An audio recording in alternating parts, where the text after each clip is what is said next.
तो चलिए एक बहुत ही बुनियादी कानूनी सवाल को समझते हैं। असल में कोर्ट में केस कौन कर सकता है? हम में से ज्यादातर लोगों को लगता है कि कोई भी कोर्ट जा सकता है, पर क्या ये सच है? ये एक बहुत बड़ी गलतफहमी है।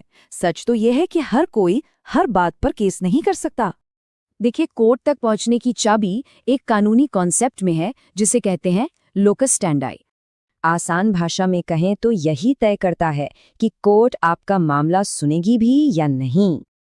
अच्छा, ये असल जिंदगी में कैसे काम करता है? चलिए एक आसान सा उदाहरण देखते हैं।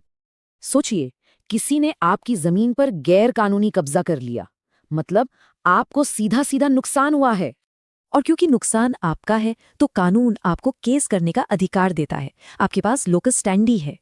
अब सिचुएशन को थोड़ा बदलते हैं। मान लीजिए कब्जा आपके पड़ोसी की जमीन पर हुआ हो।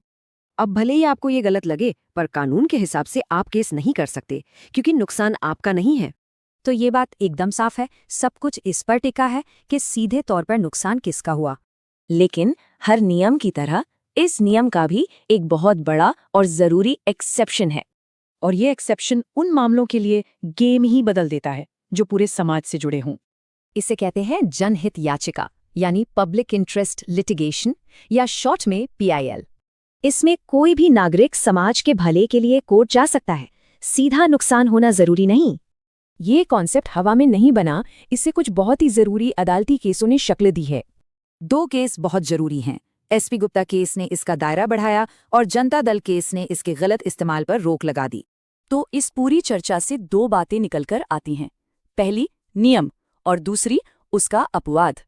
और आखिर में एक सवाल ये उठता है कि वो कौन सी लाइन है जो एक निजी और सार्वजनिक मुद्दे को अलग करती है।